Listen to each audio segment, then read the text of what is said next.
नमस्कार मित्रों, हमारे चैनल में आपका सभी का स्वागत है।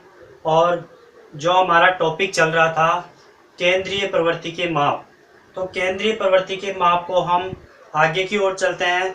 तो केंद्रीय प्रवृत्ति के माप में हम पढ़ रहे थे समांतर माध्य।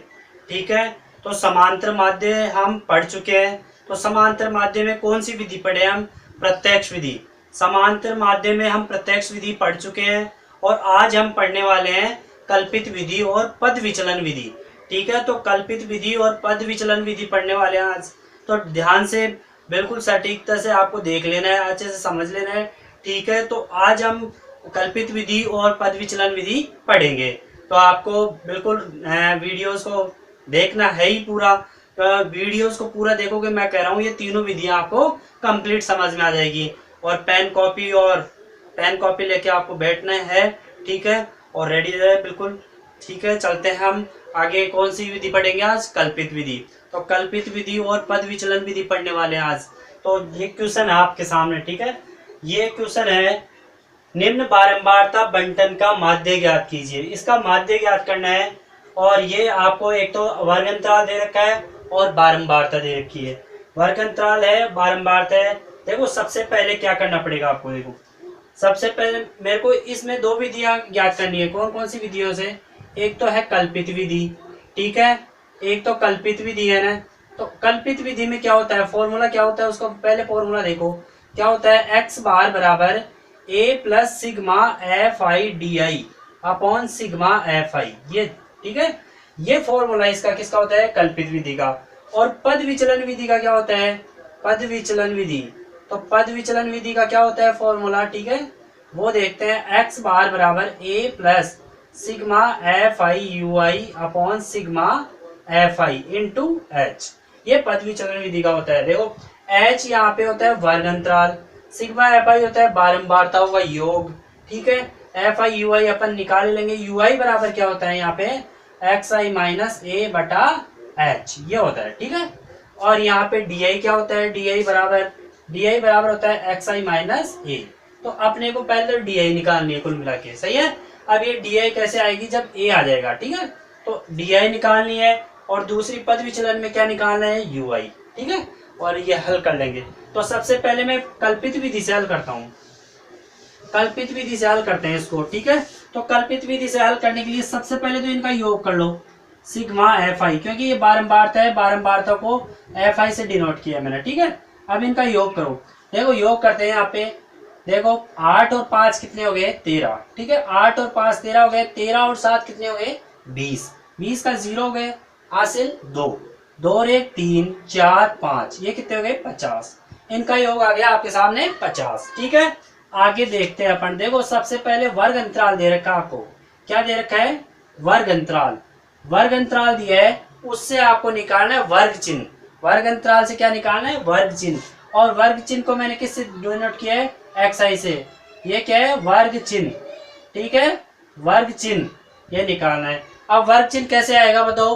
वर्ग चिन्ह आएगा, देखो यहाँ पे अंतराल देखो, सब में कितने का अंतराल है? इनमें सभी में कितने का अंतराल है? यहाँ पे 10 का अंतराल है। सभी में 10 का अंतराल है, उसका आधा करो। दो तरीके बताए थे मैंने वर्ग चिन्ह ज्ञात करने के। या तो इनमें अंतराल देखो कितने का है? 10 का, उसका आधा किया करो। आधा कितना हो गया? यहाँ पे 10 है, तो 10 का आधा 5। इधर वाली जो भी संख्या हो निम्न वर्ग अंतराल वाली, उन सभी में जोड़ दो। जैसे 0 में 5 जोड़ेंगे तो 5, 10 में 5 जोड़ेंगे 15, 20 में 5 जोड़ेंगे 25, 30 में 5 जोड़ेंगे 35, इसमें 5 जोड़ेंगे कितना हो जाएगा? 45। ऐसे नहीं कर सकते आप, तो इन दोनों को जोड़ो। 0 और 10 को जोड़ोगे 10, 10 में 2 का बाद दोगे 5, 10 और 20 को जोड़ोगे 30, 30 में 2 का बाद दोगे 15। ऐसे जोड़ के आप इसका वर्ग चिन्ह निकाल सकते हो। तो दो विधियां बता दी, दो तरीके बता दिए मैंने। ठीक है, अब अपने को निकालना है डी आई, क्योंकि कल्पित विधि निकालनी है। तो कल्पित विधि के लिए क्या निकालना अपने को? D I. और डी आई बराबर क्या होता है? एक्स आई माइनस ए। एक्स आई माइनस ए। ए अपने को मानना पड़ता है यहाँ पे, ए मानना पड़ता है कल्पित माध्य। ये होता है कल्पित माध्य। तो ए कहां से होगा? ए होगा एक्स आई। जो एक्स आई होगा ना, एक्स आई, उस एक्स आई में से बीच वाली संख्या जो कल्पित माध्य होती है, जो ए का मान होता है, वो ए का मान कहां से आता है? एक्स आई होगी, जो वर्ग चिन्ह होगा उसमें से जो मध्य वाली संख्या होगी, बीच वाली संख्या होगी, वो ए का मान होगा। देखते हैं, देखो यहाँ पे 1 2, इधर से 1 2, तो कौन सी आ गई यहाँ पे मध्य वाली संख्या 25, तो मैंने ए का मान कितना मान लिया 25। यहाँ पे 5 संख्याएं थी तो बीच में आगे 25, मान लो यहाँ पे और संख्या होती 55 हो जाती, तो बीच वाली संख्या कौन सी होती, देखो 1 2 3, इधर 1 2 3, तो आप या तो ये 25 मान लेते या 35, तो दोनों में से कोई सी भी मान सकते थे। ठीक है, तो आपको घबराने की कोई आवश्यकता नहीं। यहाँ पे मैंने कितने माना है, यहाँ पे 25, यहाँ पे 25 माना है। ठीक है, कोई दिक्कत नहीं है। आगे देखो डी आई निकालते हैं, तो डी आई बराबर क्या है, एक्स आई माइनस ए। एक्स आई में से ए घटाओ, देखो यहाँ पे एक्स आई कितना है, यहाँ पे 5, 5 में से कितना घटाओ ए 25, 5 में से 25 घटे तो कितने बचे माइनस के 20, कितने बचे माइनस के 20। 15 में से 25 गए तो कितने बचे माइनस के 10, 25 में से 25 गया तो कितना बचा 0, 35 में से 25 गया तो कितना हो गया 10, 45 में से 25 गए तो कितने बचे 20। देखो यहाँ पे माइनस में क्यों आया, क्योंकि छोटी में से बड़ी संख्या घटती है तो माइनस में आएगी। ठीक है, तो 5 में से 25 घट रहा है तो माइनस के आएंगे, 15 में से 25 घट रहा है छोटी में से बड़ी संख्या, तो ये देख लेना। ठीक है, कोई दिक्कत नहीं यहाँ पे। अब क्या करना है, अब अपने को निकालना है एफ आई को किससे गुणा करना है, डी आई से। एफ आई को किससे मल्टीप्लाई करना है, डी आई से। एफ आई कौन सा है, देखो ये है एफ आई और डी आई आ गया, इसको इससे मल्टीप्लाई करते हैं। देखो मल्टीप्लाई करो कितने हो गए माइनस के 140, इसको इससे मल्टीप्लाई करो कितने हो गए माइनस के 100, इसको इससे मल्टीप्लाई करोगे 0, इसको 80, इसको मल्टीप्लाई करोगे कितने हो जाएंगे 200। ठीक है, ये आ गया आपके सामने। ठीक है, अब क्या करना है, देखो माइनस वाली संख्या को जोड़ो। माइनस वाली संख्या कितनी है, बोलो 240, माइनस के 240 हो गए, प्लस के कितने हैं, प्लस के 280, प्लस के 280 हो गए। तो बताओ कितना मान आएगा, प्लस के देखो प्लस के 280 है और माइनस के 240 से घटेंगे, कितने बचेंगे 280 से 240, तो कितने बचेंगे 40, 40 किसके बचेंगे प्लस के, ये प्लस के 40 बचने वाले हैं। ठीक है, अब इसका फॉर्मूला लगा दो। देखो फॉर्मूला लगा देते थे, यहाँ पे इनका योग कितना आ गया था आपके सामने। ठीक है, ये तो कितना आया था इसका माइनस के 240 और इसका कितना आया था माइनस के प्लस के 280। अब इसका फॉर्मूला क्या होता है, एक्स बार बराबर sigma F I sorry A plus sigma F I D I upon sigma F I, ये फॉर्मूला है। तो एक्स बार बराबर एक्स बार क्या है, समांतर माध्य, माध्य ए बोलो, ए कितना है 25 plus sigma F I D आई कितना आ गया 40 बटा ये कितना आ गया 50, 0 से 0 कट गया। एक्स बार बराबर 25 प्लस ये कितना हो गया 4/5। अब 4/5, 4 में 5 का मान नहीं जाएगा तो मैं क्या लगा दूंगा पॉइंट, तो एक्स बार बराबर क्या हो जाएगा 25 प्लस यह आ जाएगा 0 पॉइंट, ये 40 हो जाएगा, 0 पॉइंट हो गया, 5 घंटे कितने हो गए 40, तो एक्स बार बराबर आ गया 25.8, 25.8 इसका क्या आ गया माध्य आ गया। ठीक है, तो यहाँ पे यदि माध्य लिखा हुआ आता है, यदि क्वेश्चन में यहाँ पे माध्य लिखा हुआ आता है तो आप तीनों विधियों में से कोई सी भी विधि लगा सकते हो, प्रत्यक्ष विधि, कल्पित विधि या पद विचलन विधि। बल्कि आपको यहाँ पे लिखा हुआ आ जाए कि कल्पित विधि लिखो तो कल्पित विधि से ही हल करना है। तो ये कल्पित विधि से मैंने इसको हल कर दिया है, इसका माध्य निकाल दिया है और इसका माध्य कितना आया आपके सामने 25.8। ठीक है, तो ये 25.8 आया है। अब अपन कौन सी विधि पढ़ने वाले हैं, पद विचलन विधि। तो इन विधियों को आप एक बार निकालोगे, बार बार निकालने के बाद प्रैक्टिस क्वेश्चन देखो, आप क्वेश्चन की प्रैक्टिस करोगे ऑटोमेटिक आपको बिल्कुल दिमाग में फिट हो जाएंगे। ठीक है, तो आगे चलते हैं, अपन कौन सी विधि पढ़ने वाले हैं, आप पढ़ने वाले पद विचलन विधि। आप कौन सी विधि पढ़ेंगे, पद विचलन। ये कौन सी विधि थी, कल्पित विधि। ये कौन सी विधि थी यहाँ पे, कल्पित विधि। ठीक है, तो कल्पित विधि से इसका हल किया है। आगे देखते हैं पद विचलन विधि के बारे में। ठीक है, तो देखो पद विचलन में देखो ये 3 तो रहेंगे, को है ना, इसको हटा दो, डी आई वाले को इसको हटाओ। अब देखो पद विचलन विधि में क्या आने वाला है वो देखते हैं। पद विचलन विधि में क्या आएगा, देखो पद विचलन विधि में आएगा यू आई। क्या आएगा, यू आई। और यू आई बराबर क्या होता है, एक्स आई माइनस ए बटा एच, एक्स आई माइनस ए बटा एच। ये करना है। देखो एक्स आई माइनस ए तो अपन ने वही करना है, आपको ए मानना है। ए कितना है 25, बीच वाली संख्या मान लेनी है। उसी विधि में भी ऐसे किए थे और पद विचलन में भी ऐसे करेंगे। एक्स आई माइनस ए मान लिया अपन ने 25। एच क्या है यहाँ पे, एच है वर्ग अंतराल।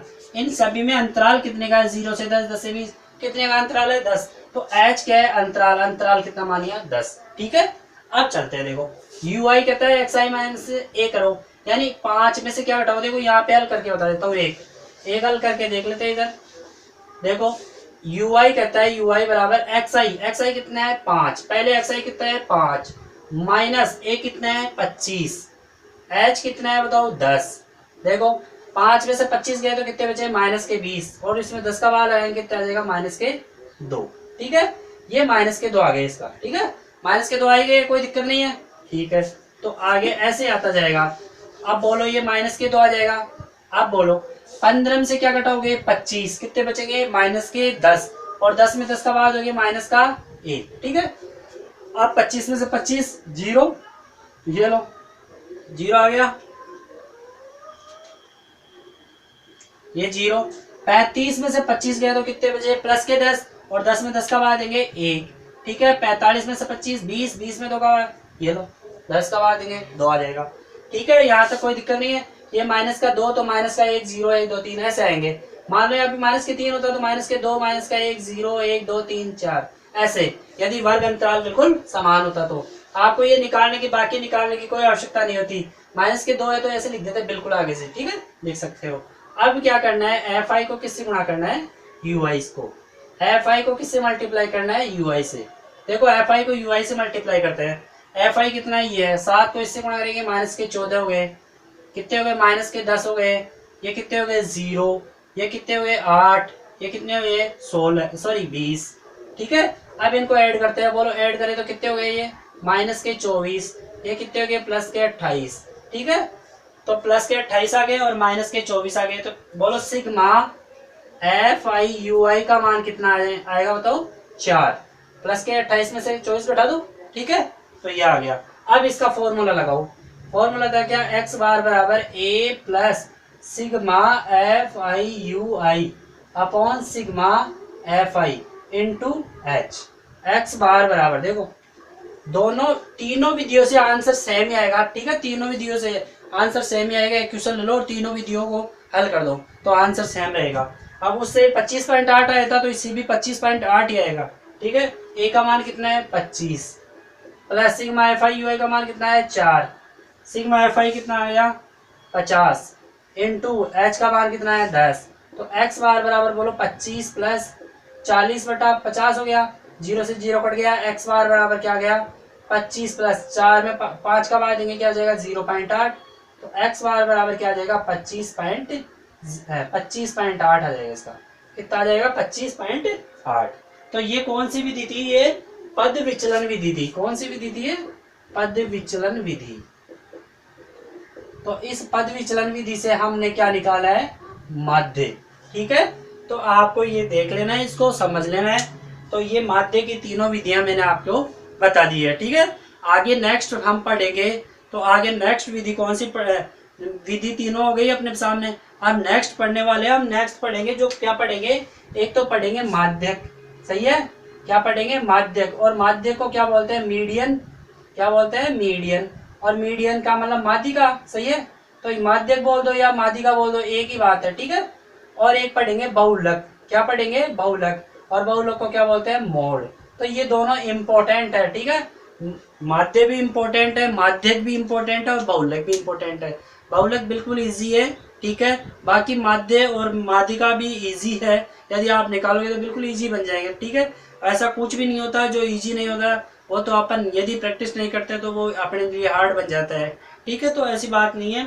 आपको मैंने तीनों विधियां बता दी है। मेरे वीडियोस में जाओ आप और वीडियोस को देखो। ठीक है, पूरा देखो, उसके बाद यदि कोई कमी लगती है तो उसमें कमेंट्स करो। ठीक है, पर वीडियो को देखो, एक बार वीडियो को देखोगे, मैं कह रहा हूँ आपके लिए बहुत अच्छी मेहनत की जा रही है यहाँ पे। ठीक है, मैं कोशिश कर रहा हूँ कि बिल्कुल समझाया जाए, मेरा उद्देश्य समझाना है। ठीक है, या ज़्यादा से ज़्यादा समझाने की कोशिश करता हूँ मैं। ऐसे नहीं है कि मेरे ज़्यादा लेक्चर चलता है कि लेक्चर देना। ठीक है, तो मैं वीडियोस में मेरा ये उद्देश्य है पढ़ाना ज़्यादा, समझाया ज़्यादा जाए। ठीक है, मेन समझाना है।